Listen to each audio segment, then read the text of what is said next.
Le bras de fer entre le Mali et la France se poursuit à New York, au siège des Nations Unies.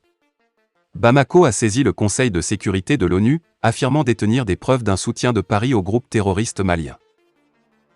La prochaine bataille de la guerre diplomatique qui oppose Français et Maliens se jouera-t-elle à New York? Le ministre des Affaires étrangères du Mali, Abdoulaye Diop, a écrit le 16 août au Conseil de sécurité des Nations Unies afin de réclamer une réunion d'urgence sur la situation dans son pays.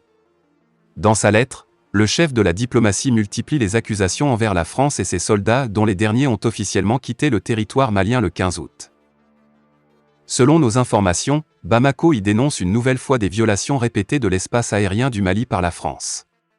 Le gouvernement du président de la transition Assimi Goïta avait déjà signalé des incursions similaires en janvier et en avril dernier, tandis que Paris avait nié ces allégations.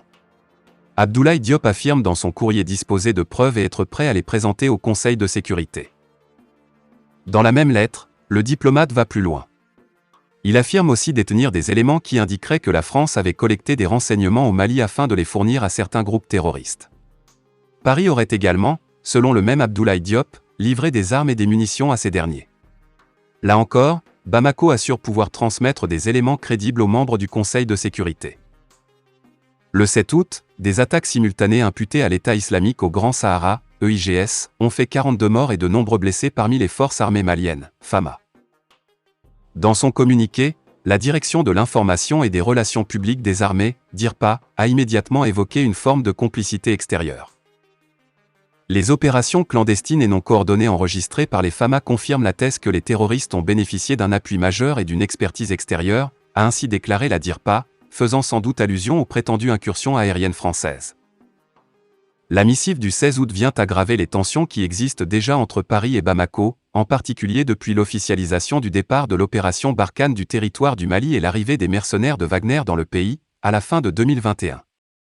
La France voit d'ailleurs dans les accusations répétées de la junte, qu'elle affirme être sans aucun fondement et insultante pour les soldats français morts au Mali, la main des supplétifs de Moscou. L'influence de ces derniers pourrait d'ailleurs encore se renforcer à Bamako alors que le Premier ministre Choguel Kokala Maïga est actuellement au repos forcé après un accident vasculaire cérébral.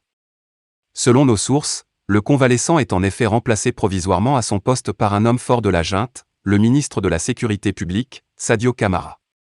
Or, ce dernier a été en 2021 le principal artisan de l'arrivée de Wagner dans son pays.